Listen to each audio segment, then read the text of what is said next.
Rusame reader, Song, and today I will be reading to you from Beneath the Surface by Unnamed Untold. And before we get into the next chapter, I have to read the warnings out again. But this time it's not too bad because most of them actually aren't here. Maybe a little bit of depression and anxiety, but that's it. The warnings are depression, suicidal thoughts, suicide attempt, anorexia, bulimia, and vulgar language. Anyway, on to Chapter 18, Day 30.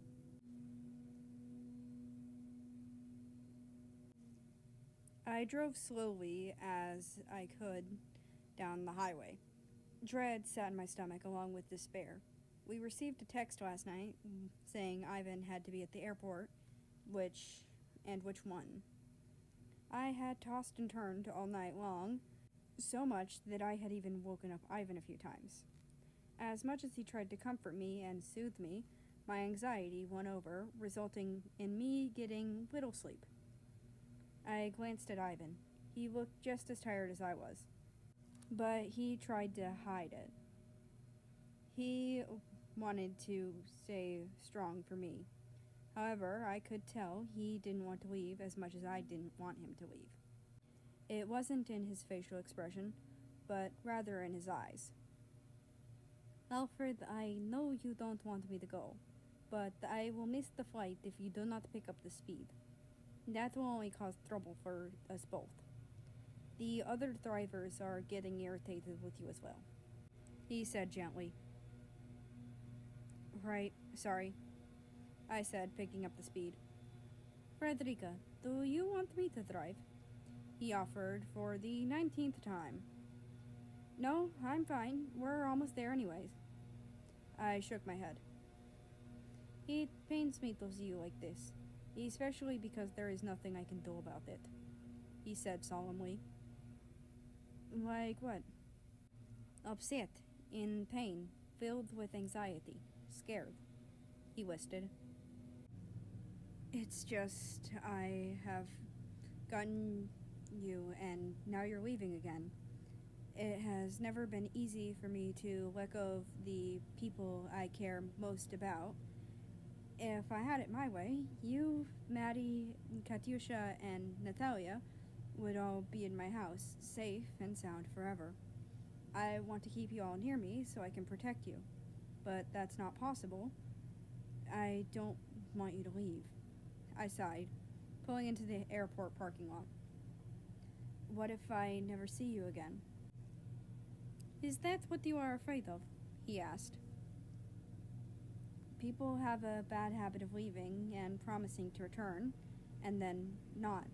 That's why I clung to England for all those years.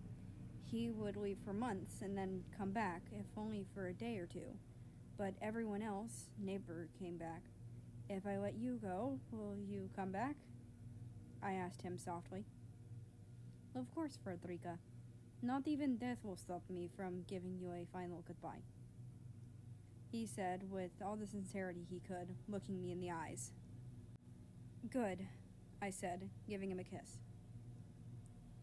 Come now, Frederica. Do you wish to see us off? He asked, getting out and picking up Lampushka's carrier. Yeah, Hero would hate me if I didn't let her say goodbye. I got out and grabbed the cats. I popped open the trunk and pulled out his bag. He took it from me since I had both of the fluffy kitties.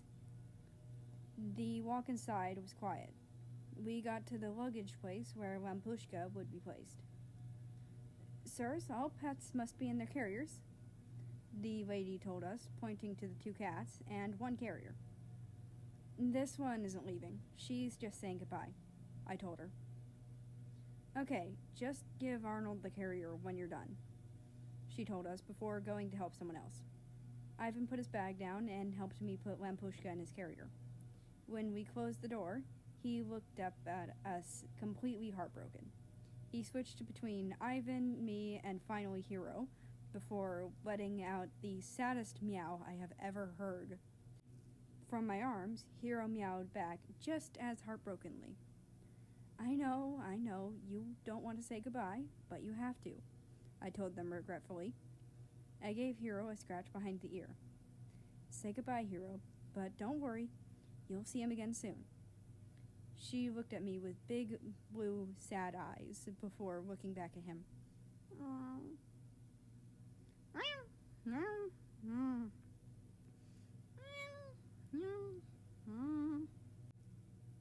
Bye, Lampushka. I loved having you around, little buddy.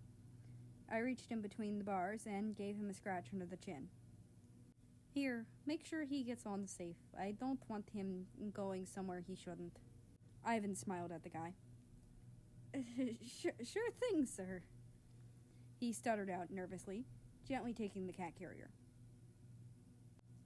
Flight 3 for Moscow, Russia will be leaving in 10 minutes.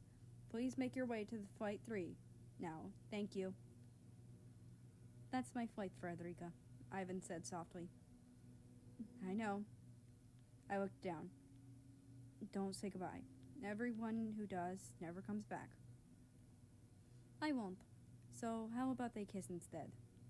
He reached down and captured my lips in the most passionate kiss yet. My eyes fluttered shut, and I pressed close to him as I could with a cat in my arms. He wrapped his arms around my waist, and one of mine went around his neck. It wasn't chaste or lust-filled. It wasn't small or filled with clashing tongues. It was long, sweet, and with silent promises. When he pulled back, it left me filled with both love and hope. I'll see you in about 1 week with my sisters. He kissed my cheek. You better bring them. I want to see my new big sisters, I said with a bright smile. My sapphire eyes then took on a mischievous look.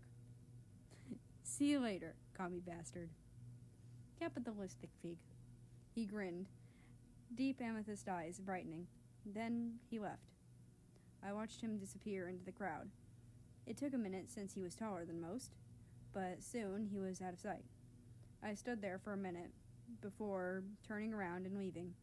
In my arms, I still held my sweet little Hero. I put her in the passenger seat and started the car. Well, Hero, looks like it's just you and me again. I smiled down at her. Ow! Oh, right. You, me, and the unborn kittens. My mistake. I laughed out and pulled out. For the first time in a very long time, I'm heading back home with hope and love in my heart. Time is an amazing thing.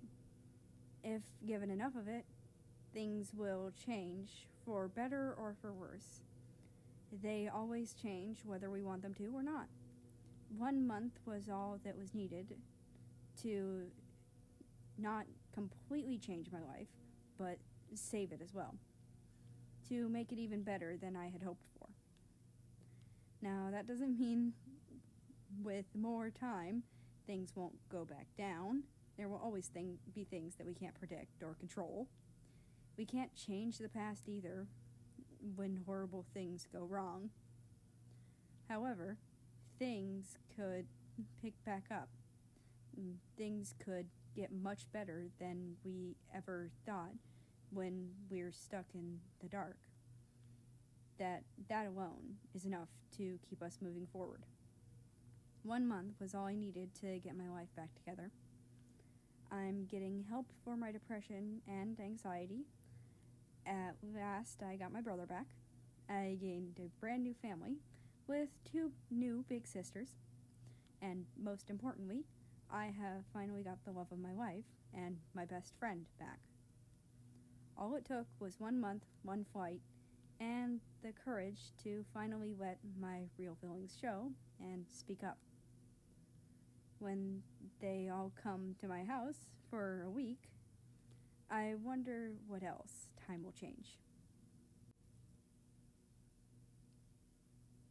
And that is the end of this chapter and the end of this book. I have to do the editing for the binge compilation after this. Anyway, I hope you have a nice rest of your day, night, or whatever it is for you. Just enjoy your time. And I will see you tomorrow with a binge compilation. If you don't watch those, then it'll be a couple days. And I don't know what I'm doing next. But anyway, I hope if you'd like, you can join the Discord, which is linked down in the description below. And I will be off. off. You have a great rest of your day, night, or whatever it is for you. Bye.